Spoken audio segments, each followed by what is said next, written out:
just then, so we'll start with Star Wars. It's such a big part of the movie, such a big part of Oggie's life. How did you go about pushing to have the importance of Star Wars in it? And specifically, how did you get the rights to include actual proper sound effects? Well, I hope that you get to speak to our producer, David Hoberman, because David Hoberman, with his relationship with Disney and Kathleen Kennedy and Lucasfilm, David Hoberman made all the difference. You know, he's a really powerful guy and a very brilliant guy, and he called in a lot of favors, and we have him to thank. And I will also say it's in the book, because I'm a huge Star Wars fan. And I've been a Star Wars fan. You know, people think that I've become a Star Wars fan because of my sons. I was a Star Wars fan when I was 13 years old, and I saw, you know, Star Wars Episode 4, The New Hope, kind of come on screen, and that was it. I was done for. And she related to 3PO. Not Boba Fett. So much of the movie relies on the kids. Like, they drive the plot, and you've got quite a big cast of children. Yeah.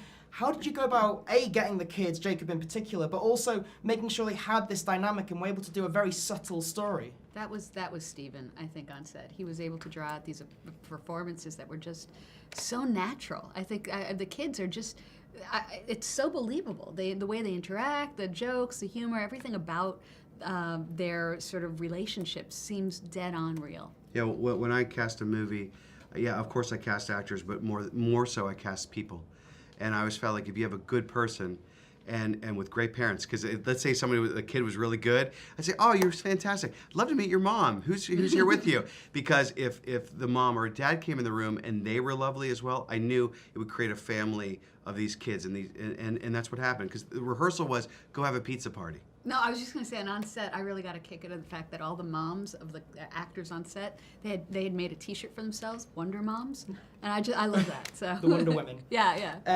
What was your working relationship in developing the script and developing the story? Because obviously, you know, you've got experience adapting your own work. Right. How was that different this time, adapting someone else's story? Well, it was different in the fact that I had a brilliant partner that I could always call and ask. It wasn't just me. That was the most exciting part, because I have adapted my own book, but here I had this great book and this great resource to draw from. It was perfect for me. And for me, it was just, you know, I'd heard so many stories about unhappy authors.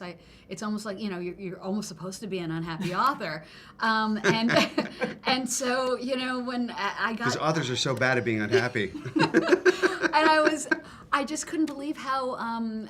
You know, welcoming and inclusive everybody was in terms of my opinions, in terms of my input, and you know, and Stephen and I were on the phone all the time. Like, he really, like, he kind of referred to me all the time, or used me as sort of a... I revere this book. I revere the book, and I revere her talent. And to me, the success of the Wonder movie was 100% dependent on how she felt.